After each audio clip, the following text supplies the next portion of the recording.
Good morning. I'm the Reverend Kathleen Fowler, and I have the privilege of serving as your Minister of Pastoral Care here. And my pronouns are she and her. And welcome to First Unitarian Universalist Church of Columbus.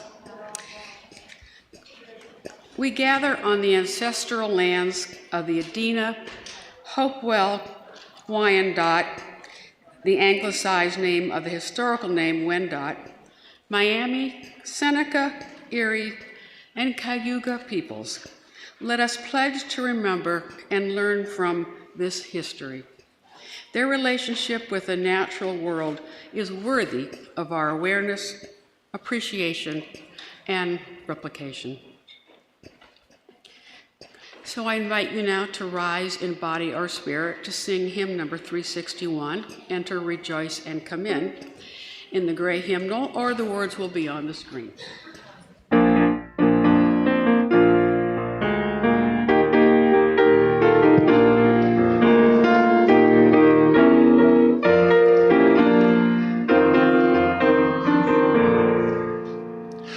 Enter, rejoice, and come in. Enter, rejoice, and come in. Today will be a joyful day. Enter, rejoice, and come in. Open your ears to the song. Open your ears to the song. Today will be a joyful day. Enter, rejoice, and come in. Don't be afraid of some change. Don't be afraid of some change. Today will be a joyful day. Enter, rejoice, and come in. Open your hearts, everyone. Open your hearts, everyone. Today will be a joyful day. Enter, rejoice, and come in. Enter, rejoice, and come in. Enter, rejoice, and come in. Today will be a joyful day. Enter, rejoice, and come in.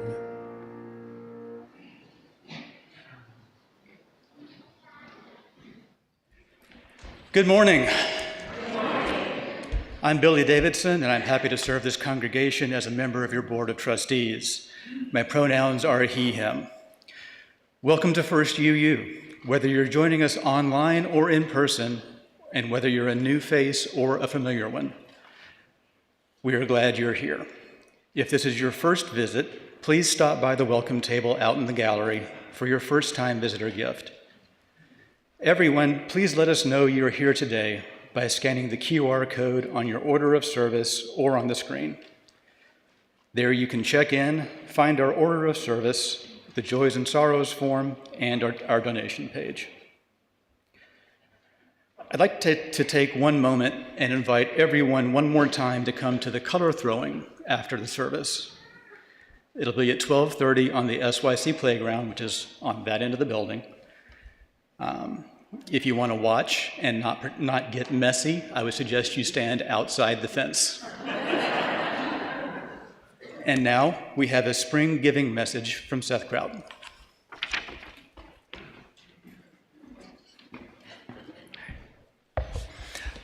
Good morning, all. My name is Seth Crowd. I'm here to talk about what this church means to me. As Billy mentioned, there's throwing color, and I can tell you that it's a relatively recent tradition here, and my daughter's tradition is to form a conspiracy and have everybody target me. So, and she plans to do it again this year. So I've been at this church actually since I was 2 years old, and so as a result, the church has provided different things for me at different points in my life, and I have provided different things to the church myself. And the religious education program has always been central to how I've experienced this church. I obviously went through it when I grew up. I also taught RE actually for most of my adult life now, and my kids are currently in RE here as well. And there are actually people in the audience who have taught RE both to myself and to my children. So this is what I think of first when I think about what the church means to me. So one thing is I think of all the great teachers that I've had, how having SYC connected to this church means both that, my kids and myself got to experience that there, but many of those teachers come here and help teach, and I think the same sort of child-positive philosophy shows up in our RE program as well. I also appreciate that this church provides age-appropriate comprehensive sex education. It's kind of shocking to me that we would intentionally not tell people how their body works, right? Like, it's such a weird idea. And then they'll just figure it out, I guess. So anyway, I went through the OWL precursor when I was a kid. I've taught OWL many, many times. My children have also been to OWL. They have complained about going just as much as I did when I was a kid. And I'm allowed to ask my daughter how it went and if she wants to talk about it, to which the answer is fine and no. But I'm glad I went through the program, and I'm glad my kids are going through it as well. And so, like many, I'm sure, the last few years have been challenging in my family. Like, raising young children in COVID is no joke. I made church breakfast for a year, at home, just to have a marker for the time. But what I really appreciate is that this is a place I can bring my kids, and they're accepted and they can thrive. It's a good place both for my headstrong 10-year-old who's confident that she's figured the world out, but also my 7-year-old neurodiverse son who's still trying to figure out how to navigate this world. And there's very few places, maybe none other, that I can say that that's true of. And so it's due to generous donations from congregates that this church is available. When I first joined as a young adult, I had a pledge that probably is best described as nominal. Now I'm fortunate to be able to donate more. And since the church is important to us, we've done things like, we donated the COVID relief funds because it seemed like the church needed them more than we did. Last year we raised our pledge by 25%. We talked about it. This year we'll increase our pledge again. And so I ask you to consider that what this church means to you and to the wider community, and what your increased pledge could do. So, obviously everybody's circumstances are different, and no matter what support you can provide, it will make a difference here. Thank you.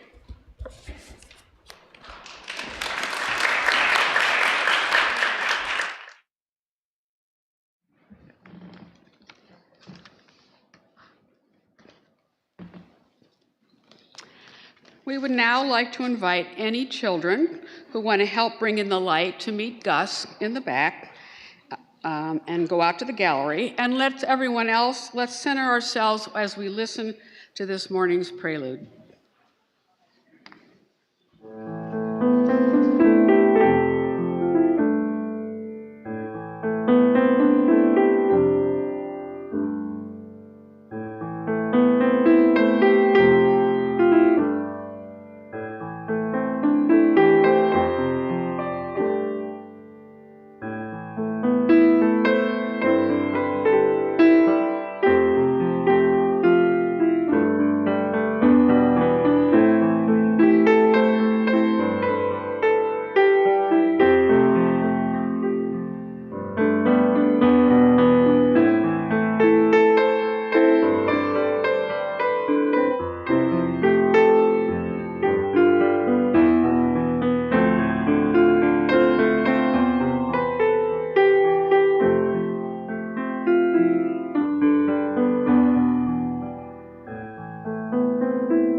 And it is now time for the children to bring in the light.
Lovely to see so many young folks here.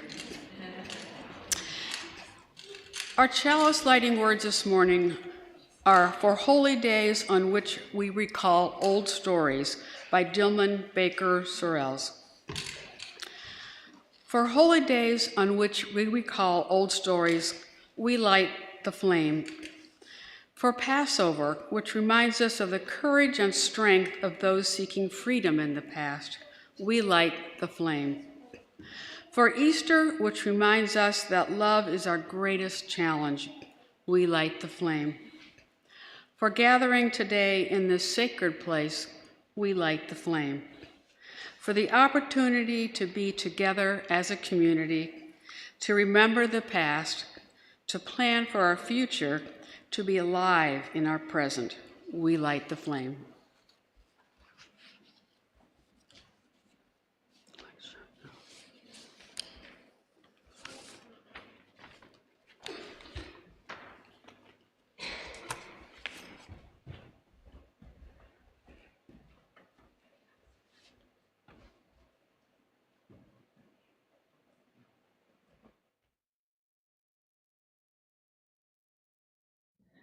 Thank you, Rowan, for your help lighting our chalice. Good morning. And happy Easter. I'm Amber Scott, your Director of Religious Exploration, and my pronouns are she, they. After our story, children and families are invited to meet in room 201 to get ready for our kids' egg hunt and spring festival. Our teens are invited to come help us hide the eggs. I have a feeling that they already hid them because they're overachievers. After the service at 12:30, all are welcome to participate or come watch us throw color in the style of the Hindu holiday Holi, which will be followed by our teen egg hunt.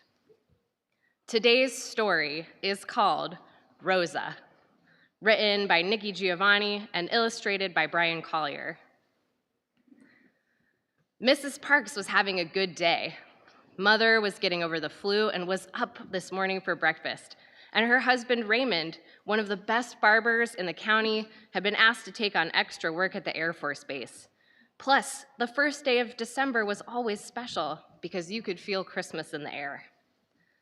Everyone knew the alterations department would soon be very busy.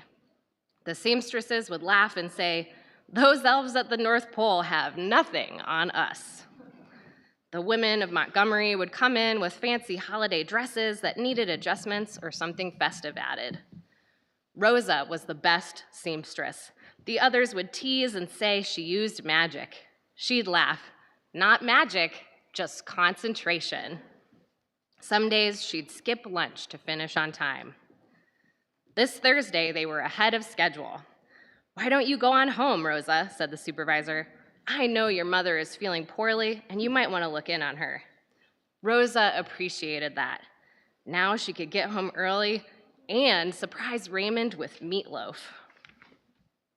She headed for the bus stop and fiddled for a dime. She was smiling as she dropped her fare in. But then, as was the evil custom, she got off the bus and went to the back door to re-enter from the rear. Rosa saw that the section reserved for blacks was full, but the neutral section, where blacks or whites could sit, still had free seats. Rosa sat next to Jimmy's dad. The bus made several more stops, and the 2 seats opposite her were filled by blacks. She sat daydreaming about her good day and the special meal for her husband. "I said, give me those seats!" the bus driver bellowed. Mrs. Parks looked up in surprise. The 2 men on the opposite side were rising to move into the crowded black section. Jimmy's father muttered, "I don't feel like trouble today. I'm gonna move." Mrs. Parks stood to let him out, looked at James Blake, the bus driver, then sat back down. "You better make it easy on yourself," Blake yelled. "Why do you pick on us?" Mrs. Parks asked with quiet strength. "I'm going to call the police," Blake threatened. "Do what you must," Mrs. Parks quietly replied. She was not frightened. She was not going to give in to that which was wrong. Some of the white people were saying, "She ought to be arrested. Take her off this bus." Some of the black people, recognizing the potential for ugliness, got off the bus. Others stayed on, saying amongst themselves, "That's the neutral section. She has a right to be there." Mrs. Parks sat. As Mrs. Parks sat, waiting for the police to come, she thought of all the brave men and women and boys and girls who stood tall for civil rights. She recited in her mind the 1954 Brown versus Board of Education decision in which the US Supreme Court ruled separate is inherently unequal. She sighed as she realized she was tired. Not tired from work, but tired of putting white people first. Tired of stepping off sidewalks to let white people pass. Tired of eating at separate lunch counters and learning at separate schools. She was tired of colored entrances, colored balconies, colored drinking fountains, and colored taxis. She was tired of getting somewhere first and being waited on last. Tired of separate, and definitely tired of not equal. She thought about her mother and her grandmother and knew they would want her to be strong. She had not sought this moment, but she was ready for it. When the policeman bent down to ask, "Auntie, are you gonna move?" all the strength of all the people through all those many years joined in her. Rosa Parks said no. Joanne Robinson was at the Piggly Wiggly when she learned of the arrest from a fellow Women's Political Council member. "Not Mrs. Parks," Mrs. Robinson exclaimed. She looked furtively around. "Pass the word that everybody should meet at my office at 10 o'clock, she said.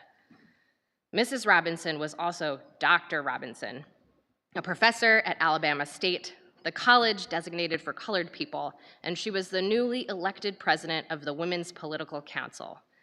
It was dark when they gathered at her office. The 25 women first held hands in prayer in hopes that they were doing the right thing. They were going to use the stencil maker, printer, and paper of Alabama State without permission and could be arrested for trespassing if they got caught. But they were working to undermine a vicious law. They decided they would stand under the umbrella of courage Rosa Parks offered, keeping off the rain of fear and self-disgust. The posters read, "No riders today. Support Mrs. Parks. Stay off the buses. Walk on Monday." The women made enough posters for almost every citizen of color in Montgomery. The next morning, as people read the posters, they remembered the joy they felt when the Supreme Court declared that separate was not equal. They had been sure that once the highest court in the land had spoken, they would not be treated so badly. But that was not the case. Soon after the ruling, Emmett Till, a 14-year-old boy in Money, Mississippi, was viciously lynched. At his funeral, more than 100,000 people mourned with his mother. She left his casket open saying, "I want the world to see what they did to my boy." Now, only weeks after his killers were freed, Rosa Parks had taken a courageous stand. The people were ready to stand with her. They came together in a great mass meeting, the Women's Political Council, the NAACP, and all the churches. They needed someone to speak for them, to give voice to the injustice. Everyone agreed that the Reverend Martin Luther King Jr. would be ideal. "We will stay off the buses," Dr. King intoned. "We will walk until justice runs down like water and righteousness like a mighty stream." And the people walked. They walked in the rain. They walked in the hot sun. They walked early in the morning and they walked late at night. They walked at Christmas and they walked at Easter. They walked on the 4th of July and they walked on Labor Day.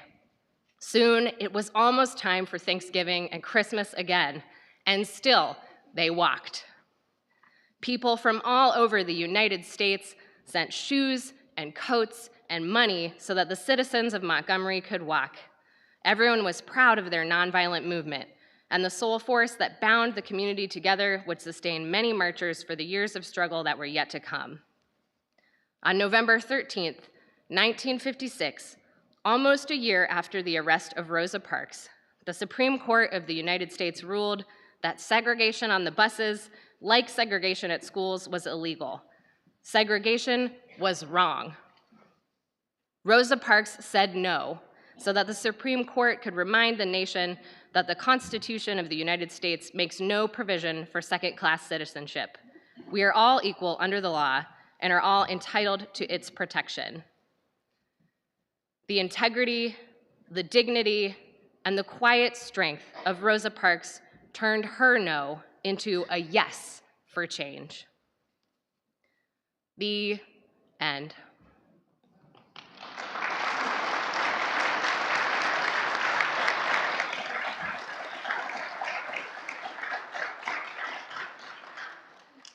Last month marked the 120th anniversary of the Arkansas streetcar segregation protest of 1903. Though it was similar to the Montgomery bus boycott of 1955 and 56, and it reduced Black streetcar ridership for years to come, it was ultimately unsuccessful at changing the law. It took over 50 years to create the change needed to end segregated public transportation. Rosa Parks was neither the first nor the last to bend the arc towards justice. You may wonder, why are we talking about the civil rights movement on Easter? Because the sacred imperative to demand justice, even when it means defying convention and standing up to authority, is the essence of the legacy of Jesus. Like Rosa Parks, we are at our most holy when we choose justice. I invite you to consider how you will recommit to this work as part of this season of growth and transformation. I now invite the congregation to form a sheltering arc of love as we sing our young people back to their families and out to room 201.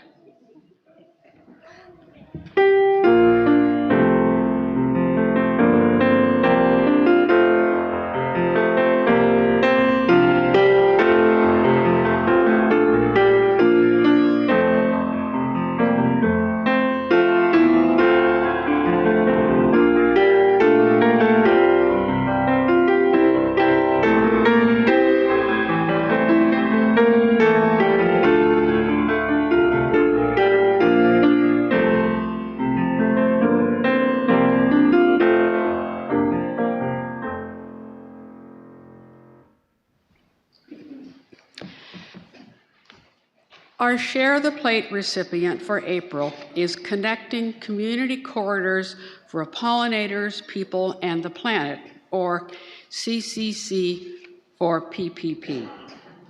This corridor is made up of the yards and container gardens of 40 families in Linden who received donated native plants to support specialist pollinators and birds.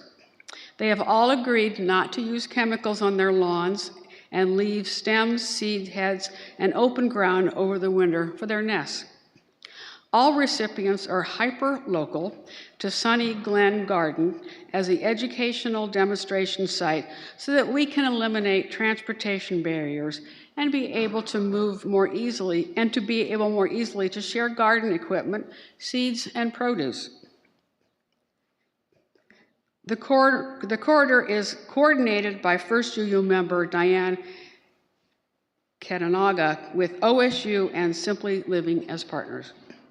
To give, please scan the QR code that you see on the screen or text the number on the screen or visit firstuucolumbus.org/donate. Thank you for your generosity.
Good morning.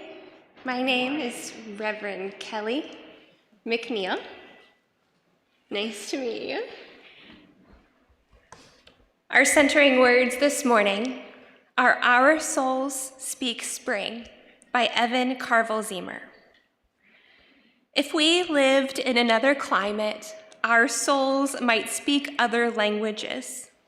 We might speak oasis or permafrost, dry season or monsoon, but our souls speak spring. Our souls speak green shoots pushing through last year's leaves. Our souls speak flower buds stretching to the sun. Our souls speak mud puddle and nest building, damp earth and worm castings, tiny green leaves and frog choruses. We speak spring because spring sings in us. We gather to nurture our faith in our own growing, our own courage to push through, our own blossoming in beauty, our own small part in the spring of this world.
Thank you.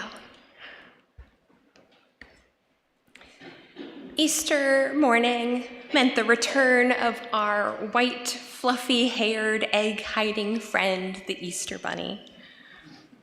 As a family, we would make our way to the living room, where two brightly colored baskets would be waiting in the very center. As we walked, my brother and I would make mental notes of the Easter eggs that we passed, because we weren't allowed to touch them yet, but we were going to beat each other back down the hall to get more eggs than the other person. Later, sometime after the egg hunt and traveling to a relative's house, we would sit down for Easter lunch. After mindlessly moving my food around on my plate, pretending to like the big slice of ham that had been placed in front of me, our amazing bunny cake was placed on the table. Grandpa was the children's choice for cake cutter, and he still is today, because he always cut the pieces that the other adults called too big. I'm sure many of us have similar stories about waking up on Easter morning filled with excitement to see what the mysterious friend of Santa Claus brought us in our Easter baskets. If you had asked me when I was a child what my favorite part of Easter was, it would be these lovely stories of hidden chocolate and bunny cake. But now, as an adult, my answer to that question would actually be different. It's strange to admit that my favorite Easter memory would not be this secularized version of Easter that lets children have way too much sugar too early in the morning. I actually think more fondly of my time in our massive Catholic cathedral. Everyone dressed in their pastel best, listening and watching the Easter story unfold before us. We would attend the 5 o'clock Saturday evening service because it was much easier to find a seat than it would be on Sunday morning. We would walk into the church Saturday night, and it would be in total darkness, except for a few strategically placed candles that helped ushers as they directed us towards an open pew.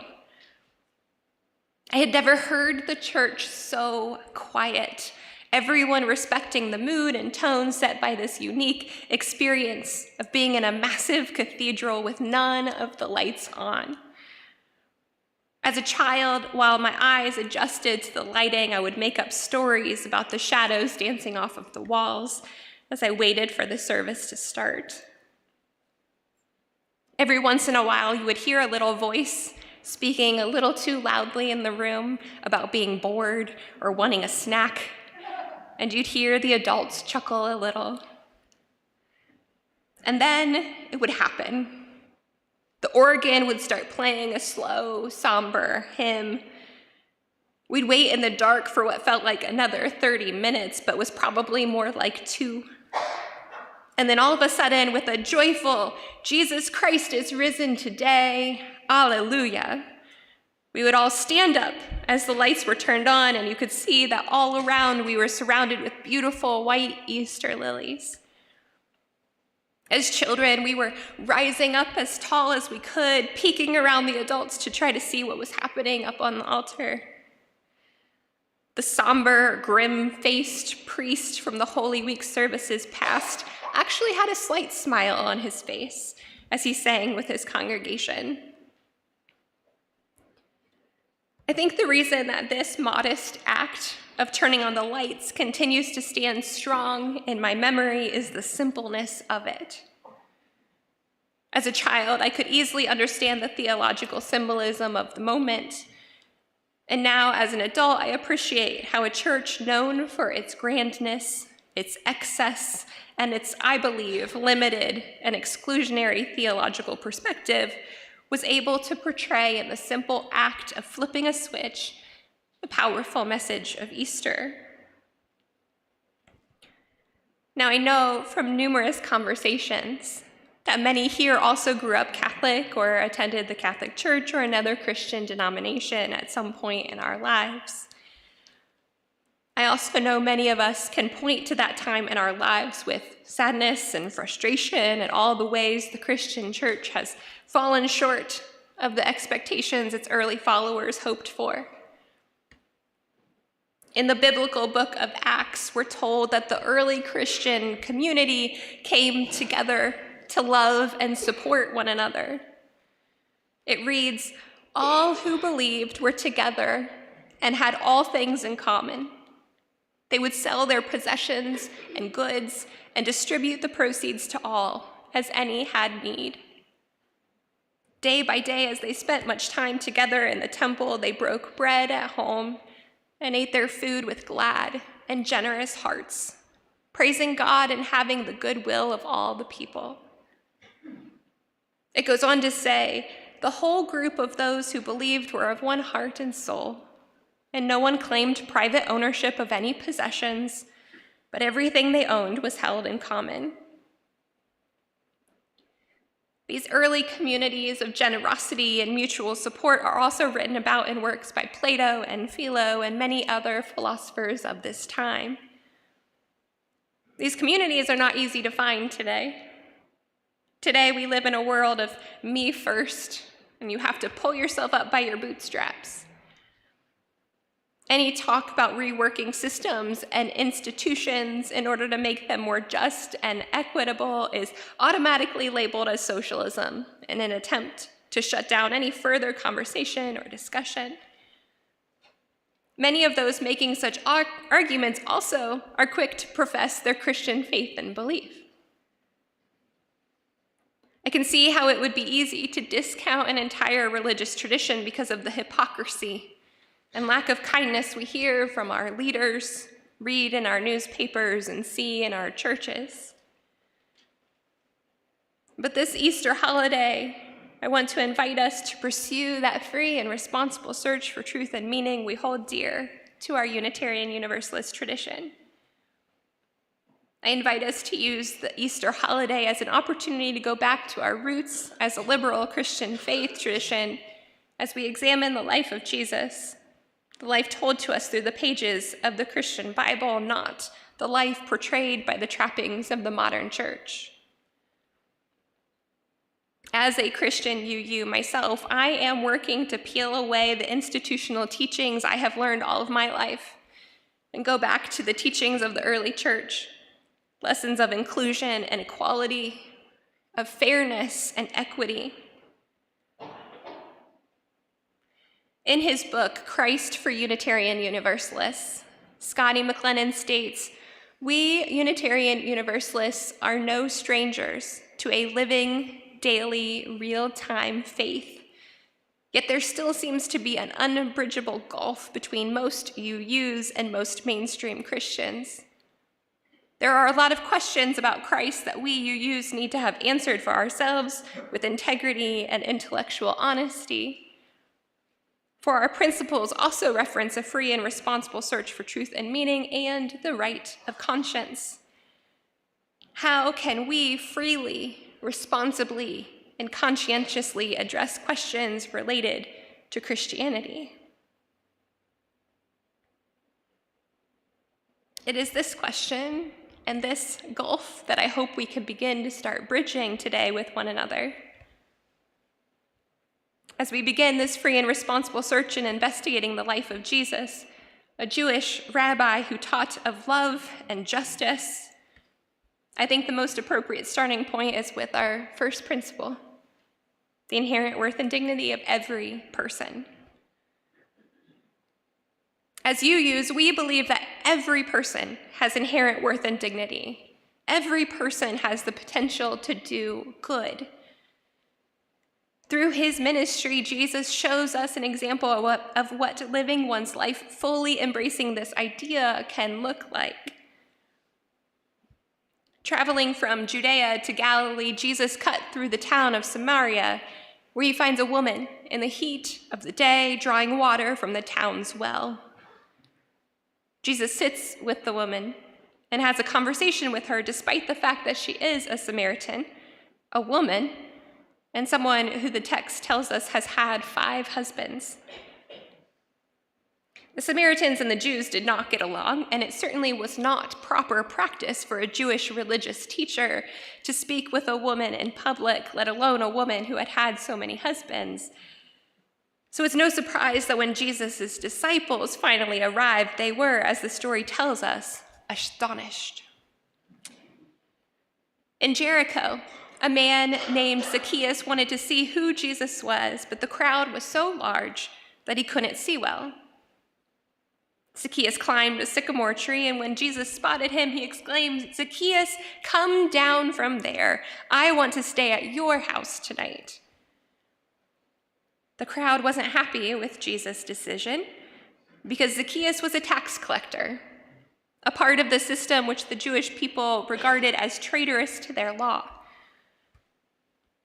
In both of these stories, and many more like it, Jesus rebels against the system that proclaimed certain people unworthy of the most basic, common acts of decency. These acts may seem simple to us in our context today, but speaking to a Samaritan woman and eating at a tax collector's home were major acts of disobedience against the cultural understanding of who had worth and dignity. The stories tell us of the reaction onlookers had of Jesus' decisions to reach across cultural and societal expectations and understandings of who was to speak to whom and what was proper behavior for a Jewish rabbi at the time. So what if we look at principle number 2, justice, equity, and compassion in human relations? As UUs, we feel strongly that living into our faith means fighting for justice and against systems and institutions that contribute to the inequity in our world. The Bible is one of those instruments that has been used forever as a way to lift up systems of hatred and bigotry. I would argue that those who misuse the Bible in this way have clearly not read it, because it often has the complete opposite lesson from the way in which it is being used. While at the Mount of Olives, the scribes and Pharisees, leaders at that time, decide to test Jesus. So they brought a woman who the story claims had been caught in adultery and demanded that Jesus adhere to the law of Moses, which they claimed ordered her to be put to death. Never mind the fact they ignored the part of the law stating that all parties involved must be put to death. They only brought the woman before Jesus. Rather than say anything, Jesus bent down and began drawing in the sand, giving an opportunity to de-escalate the situation. Being further pushed, Jesus responded, "Let anyone among you who is without sin be the first to throw a stone at her." And then he went back to drawing in the sand. The crowd slowly dispersed, leaving the woman standing before him alone. Jesus stands up and says to her, "Woman, where are they? Has no one condemned you?" The powerful religious leaders, the representatives of a strong institution, were determined to trap Jesus in this scheme. They could either accuse him of disobeying their interpretation of Jewish law, an interpretation we can clearly see as unjust and inhumane, or they could accuse him of being a hypocrite and not practicing what he preached by allowing this woman to be stoned to death. But instead of playing their game, instead of falling victim to an unjust and immoral system, Jesus flips the situation around and challenges the bystanders to look within themselves. Time and time again, Jesus stands against institutions designed to keep certain people in power while continuing to oppress and hold down those who lack power and influence. His ministry shows us that we must sometimes work outside of a system if that system is oppressive, prejudicial, and immoral. This work is not easy or clean, and Jesus' ministry shows us that it may in fact be dangerous to our own well-being and security, but we must stand for what we know is right. And if that means not adhering to the letter of the law because the law itself is used to oppress and hold down, then we must not adhere to it. Now, we have only scratched the surface of the many important lessons we can learn and take with us from the life and ministry of Jesus. But what I want to leave us with is the idea of continuing this call for discernment which is inherent in our fourth principle, the free and responsible search for truth and meaning.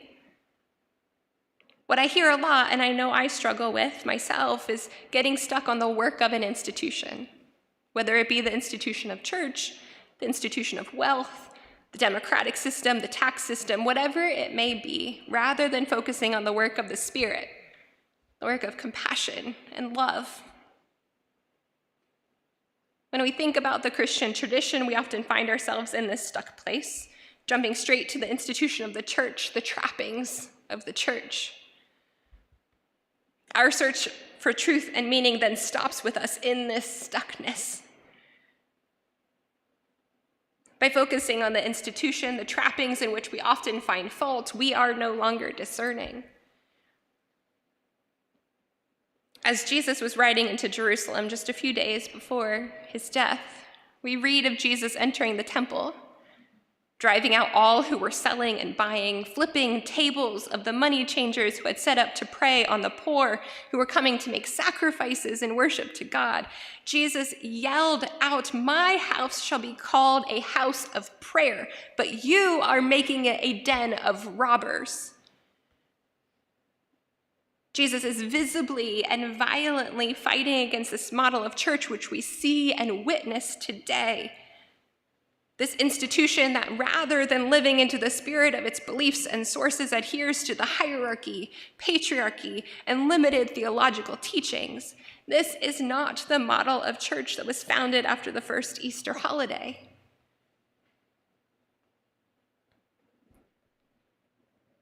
Now, we don't have to agree 100% theologically to work together towards our common mission of a more just world. I know that what I believe is different than what many others in this room believe, and that's okay. That's what is beautiful about this community. The religious pluralism inherent in our community is something to be celebrated and lifted up. As someone who finds great meaning and power in the teachings of the Jewish rabbi named Jesus, I am frankly furious about the ways in which the religious right and our political leaders are using these teachings to justify their complete lack of humanity and compassion. I can understand why the simple mention of Jesus could make people's skin crawl, and that makes me sick to my stomach.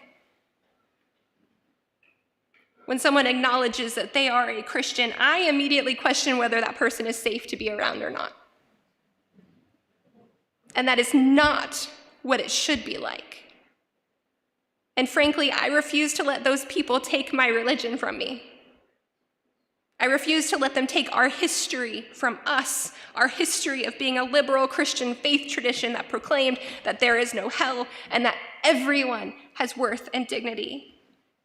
I refuse to allow them to continue to distort messages of justice and equity, a message that truly values life, not power, a message that lifts up rather than tears down, a message that invites in rather than demands that we change, a message that would be so dangerous to those in power that they would do everything in their power to squash it.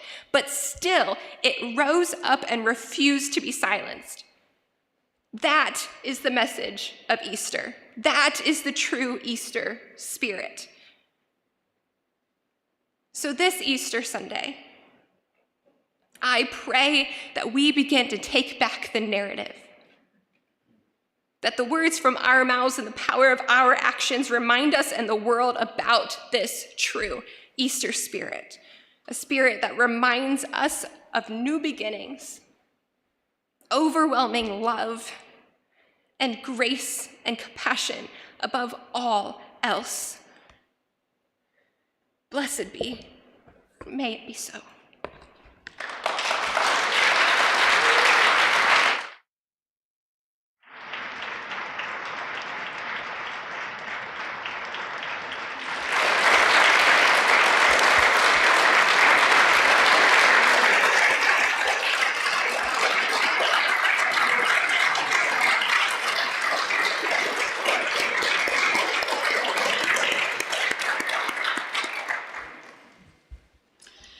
Thank you, Reverend Kelly.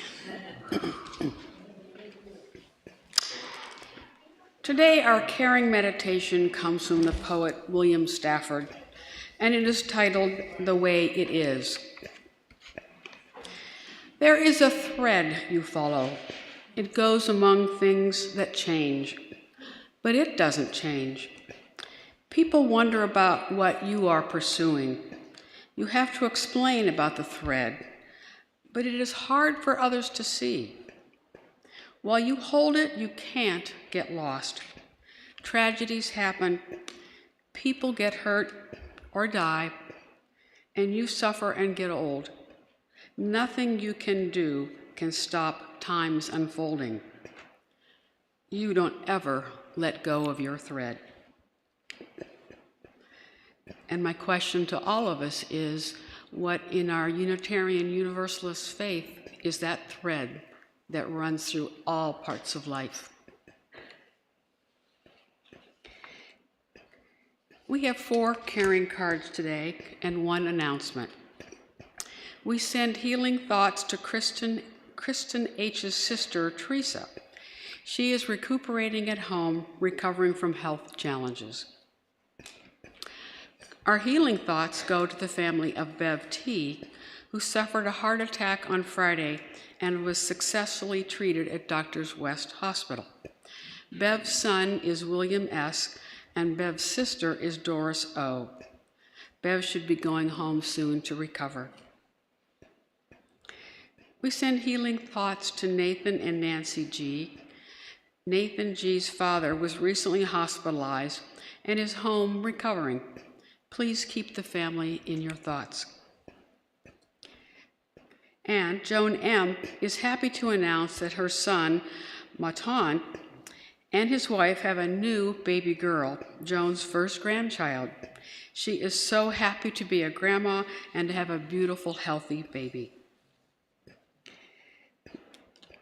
Please visit the caring card table in Beach Hall after the service each week to say hello to our volunteers and sign caring cards that will be sent to people in our community.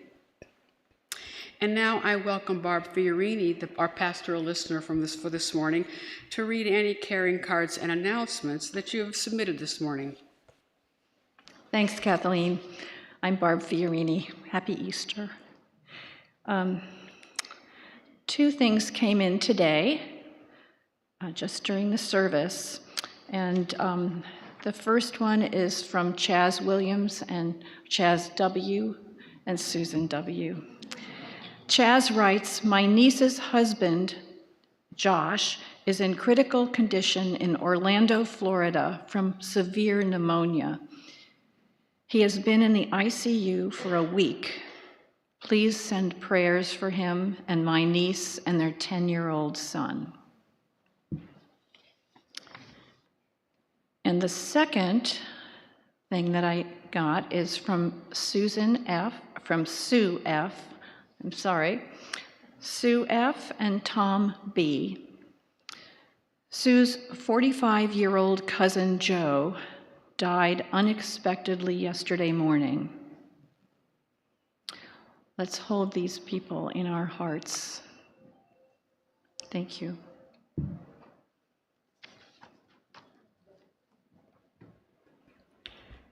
May we hold these joys and sorrows and all of those yet unspoken gently in our hearts.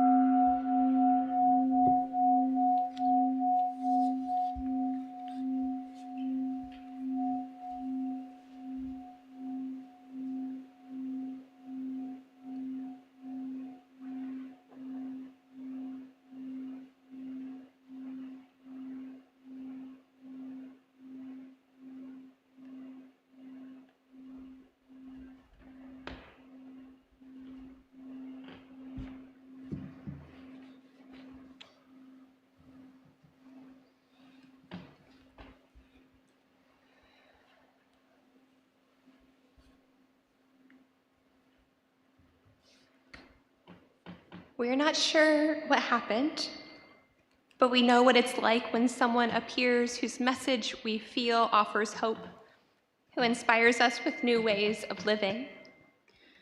We know what it's like when they fall short of our expectations, or worse, when they are cut down by the forces of hatred and bigotry. We're not sure what happened, but we know what it's like when someone has grown profoundly into our own lives, who seems as much a part of our living as our own breathing. We know what it's like when death takes them from us, perhaps prematurely, and the empty place now in our souls is much like an empty tomb. We're not sure what happened, but we know what it's like to feel sorrow and loss, despair and grief. We know the waves of tears and the thoughts of the past which flow through us. We know that memories and stories begin to fill the emptiness. Our lives are shored up with a different presence which will live with us all of our lives. We're not sure what happened, but we know what it's like to realize, to have it dawn upon us that what we have known and loved lives on with us and within us forever, a part of who we are. We know that somehow in our hearts and souls, resurrection is real, not that of the body, but of the spirit, a spirit renewed, even reborn in the midst of our lives and our living. We're not sure what happened, but we know that there is a difficult hope, a faith, that through whatever sorrow or grief we are feeling, there is also a growing sense of grace and gratitude, of joy and thanksgiving in the mysterious and abiding astonishment of being human. In this wonder, may we find strength within our own sense of Easter. This morning, in that spirit of finding strength within our own sense of Easter, we are going to share in a bread communion. Just like our water communion at the beginning of the church year and our flower communion, which is happening next week, bread communion is an opportunity for us to come together as a community and express gratitude for all that we have. Because of the multitude of food allergies and the ever-present reality of COVID, instead of asking you all to bring bread to be shared by all, our amazing worship team has gathered to lovingly prepare for this ritual. In a few moments, our ushers will be sharing baskets of bread and crackers. The crackers are gluten-free. And for all of you joining us online, I hope that you can go find something in your pantries and join us in this ritual. As are many rituals in Unitarian Universalism, this bread communion comes from our religious history in which our Christian ancestors took Holy Communion. Unlike other traditions in which many of us have come, this communion is open to all. You need not have professed a particular faith. You need not have converted to a particular way of thinking. Bread is to be shared. By its very existence, it's meant to be broken together in community and shared in loving kindness. This Easter, we want to take back this too often exclusionary practice. When Jesus broke bread with those gathered to hear him speak, he didn't first ask what religion they were. He didn't demand that they say particular words or believe particular things. He simply broke bread and shared it with others. Whatever your sense of Easter is, whether you identify as a Christian, Buddhist, Muslim, Jew, pagan, humanist, atheist, agnostic, or nothing at all, you are invited to this table as we break bread together.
I invite you now to rise in body or in spirit as we extinguish our chalice together. You may choose to join hands or put your hands over your heart if you would prefer, whatever you are most comfortable with.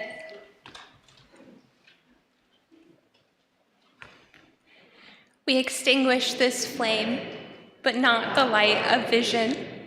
As we go forth, let us heal and transform ourselves and our world through reason and love.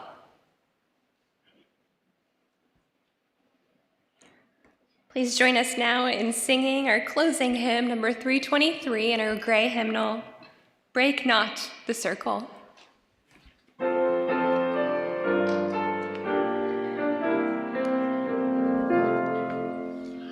Break not the circle of enabling love, where people grow forgiven and forgiving.